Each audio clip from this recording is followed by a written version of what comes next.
Fala, meus queridos e minhas queridas, sejam todos muito bem-vindos e bem-vindas a mais uma Dica Rápida com o Professor Antônio. Vamos lá? Pessoal, é o seguinte, a dica rápida que eu trouxe aqui para vocês é sobre espelhos esféricos.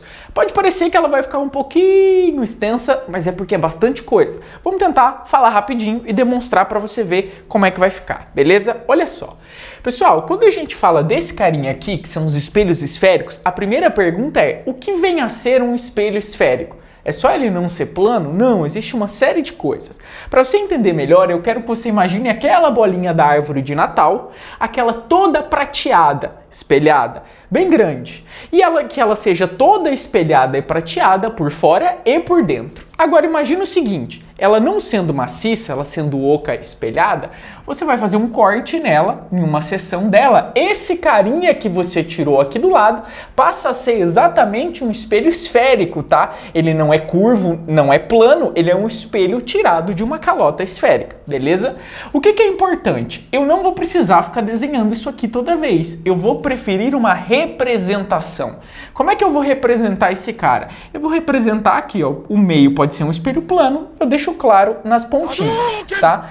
O que vai determinar se esse cara é côncavo ou convexo, que são os dois tipos que existem. O que vai determinar isso pra gente é onde a luz está incidindo. Se a luz incidir por essa parte interna, que é a parte côncava, pensa numa colher, exatamente uma colher que vai pegar algo. Se a luz incidir aqui, o espelho é côncavo. Agora, para a mesma calota esférica, se a luz incidir do lado contrário, o espelho será convexo, tá? Então, só mostrando o espelho para você, sem dizer da onde a luz vai incidir, ele pode ser tanto côncavo quanto convexo, ok?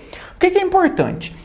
Além dessa representação, reparem que tem uma linhazinha pontilhada aqui, que nesse caso divide o espelho ao meio. Essa linhazinha é chamada eixo principal. Sobre o eixo principal ficam três pontos extremamente importantes, os pontos principais: o centro de curvatura, o foco e o vértice. E atenção nessas dicas aqui, tá, pessoal? Vou até pegar meu canetão aqui, que é o seguinte: esse centro de curvatura é exatamente aqui, ó, o centro da calota esférica de onde esse cara foi retirado. O que significa que, ó, ele pode chamar essa distância do centro de curvatura de raio de curvatura, porque é o tamanho do raio daquela calota esférica, beleza? O foco tem que ser metade do centro. Então, se essa distância entre centro e foco, aqui, vou desenhar bonitinho, mas ficou feinho, aí faço de novo, vale x, esse tamanhozinho aqui também vale quanto? Também vale x. E por último, o ponto que esse eixo principal corta o espelho é chamado vértice. Todas essas notações imaginárias, mas extremamente importantes, beleza? Por que esses pontos são importantes? Porque é o seguinte, quando a gente for desenhar, as características da imagem, ela depende o quê? Da posição do objeto em relação a esses pontos principais. Então, por exemplo, se eu colocar o meu objeto aqui, entre o centro de curvatura e o foco, eu vou ter uma característica de imagem. Se eu colocar ele entre o foco e o vértice, outra característica. Se eu colocar ele sobre o centro de curvatura, outra característica, beleza? Agora, você vai precisar desenhar esses casos para começar a entender e lembrar semelhanças. O que eu vou fazer aqui com vocês agora? Alguns raios notáveis que vão te ajudar a desenhar cada situação. Então, pessoal, os raios notáveis, seguinte, os mais clássicos para ajudar você a construir todos os casos aí, tá? Então, primeira situação, o raio mais comum entre todos é o seguinte: lembrar que qualquer raio de luz que incide paralelo aqui no espelho, quando eu falo paralelo, sempre é o eixo principal, tá? Incidiu paralelo, esse cara tem que refletir passando por qual ponto? Passando aqui pelo foco do espelho, tá? Eu desenho sempre as setinhas, pessoal, porque é muito importante que vocês lembrem que raio de luz é um segmento de reta orientado, beleza? Esse é o primeiro. Segundo tipo de raio que vai ser importante aí para vocês, que é o seguinte: se eu pegar um raio agora que incide, tá, pessoal, passando pelo foco, que seria o caminho contrário, ó, tá aqui, ó, o raio de luz que incidir passando pelo foco, incidiu no espelho, passando pelo foco, ele reflete paralelo. Eu nem precisaria ter feito esse cara na verdade, porque você lembra de um princípio básico da óptica geométrica chamado princípio de reversibilidade. Se o raio de luz entrou aqui, ele sairia pelo caminho contrário. Mas está aqui, embora isso aqui não esteja bem paralelo, como eu já disse para você, os meus dons artísticos são limitados, fica clara essa ideia para você. Então, 2 raios de luz.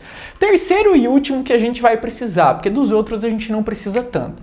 Qualquer raio de luz que venha incidir exatamente aqui no vértice do espelho, tá? Ele vai obedecer à lei da reflexão regular. O que é isso? Que esse ângulozinho de incidência aqui tem que ser exatamente igual ao ângulo de reflexão do outro lado. Então esse cara vai sair exatamente aqui. E com esses 3 raios notáveis, tá? Você constrói qualquer tipo de imagem, não precisa ficar lembrando mais. Aqui eu vou deixar claro o ângulozinho de incidência alfa, ângulozinho de reflexão θ, e eu vou deixar claro que o alfa é igual ao θ.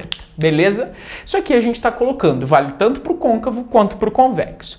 Vamos lá, vou fazer um caso com vocês. Então, pessoal, para representar o nosso objeto aqui, eu vou usar uma seta, tá? Essa seta pode ser qualquer objeto, poderia ser um carro, uma nave espacial, pode ser qualquer coisa, mas eu vou representar uma seta.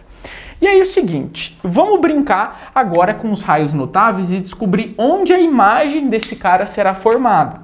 Eu preciso de pelo menos 2 para fazer isso, tá, pessoal? O primeiro que eu sempre escolho quando possível é o raio de luz que incide aqui paralelo, ele tem que refletir passando pelo foco. Só vou fazer pontilhado aqui para a gente tomar cuidado o seguinte, esse raio de luz reflete até aqui, tá? Não tem como ele cortar o objeto no meio, não é um sabre de luz assim tão poderoso, tá? Você não conhece o poder do lado sombrio.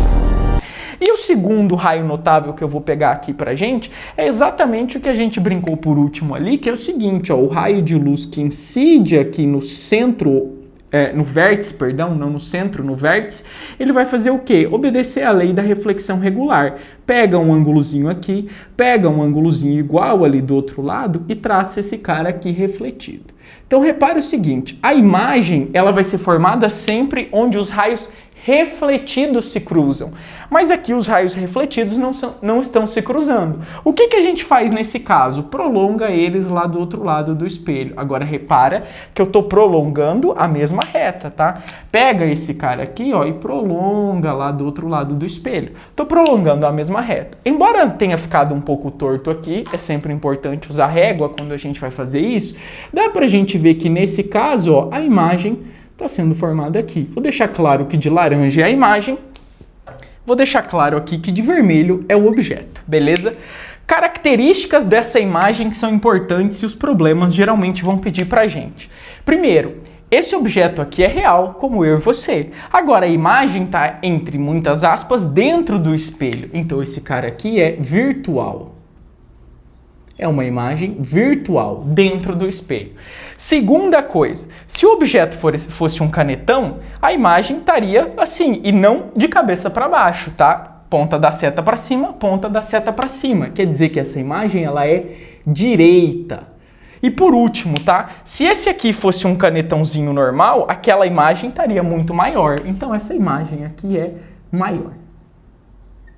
Isso aqui em termos do desenho, fechou? Vamos dar uma olhadinha agora que dá pra gente descobrir muitas coisas sem necessariamente desenhar, usando 2 equações. A primeira delas, a lei de Gauss. Então, pessoal, dá uma olhadinha aqui, ó, que aí a gente vai falar então dessa lei de Gauss, que vai mostrar pra mim como brincar analiticamente e não geometricamente com esses caras aqui, beleza? Seguinte, quando eu olhar a lei de Gauss, ela diz pra gente que 1 sobre f, lembra, quem é o f? O f é a distância focal, tá? Que é metade do centro de curvatura, que é metade do raio de curvatura. Então, f também, metade do raio de curvatura.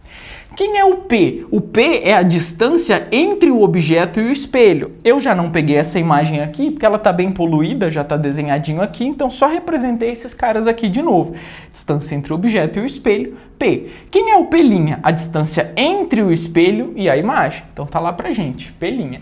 Essa equação, conhecida como lei de Gauss, tem o pessoal aí que também conhece como equação da fimose, tá? Se você sabe por quê, deixa aí nos comentários. O prof não pode falar, porque o canal é family friendly, beleza? Seguindo, equação do aumento linear transversal também vai deixar a gente brincar um pouquinho com esse cara, tá? Então vamos dar uma olhada aqui o seguinte. Para esses caras aqui, a gente já sabe, já construímos. Então essa imagem ela é virtual, ela é direita e ela é maior. Quais características essas variáveis têm que ter para que isso aqui aconteça? Então vamos olhar o seguinte. Toda vez que a imagem for virtual, isso significa que o P' será o quê? Será negativo, tá? P' tem que ser o quê? Tem que ser menor do que zero. O que significa essa imagem ser direita, meu povo? Significa o seguinte, se você pegar o A, tá? Se você pegar o A, o valor desse aumento linear transversal, ela tem que ser o quê? Maior do que zero. Tem que ser positiva. E o que tem que acontecer para essa imagem ser maior? Agora você não vai pegar só o A, você vai pegar o módulo do A, e o módulo do A tem que ser maior do que 1. Então isso aqui vai acontecer. Aí você fala para mim, professor, mas sem desenhar, como é que eu descubro isso? Pegou uma situação que ele te falou sobre o P, o P' ou alguns outros caras. Jogou na equação. Imagina que você calculou o P' e o P' deu para você um valor positivo. Você já tem que saber que a imagem não é virtual. Que para ela ser virtual, o P' só pode dar negativo.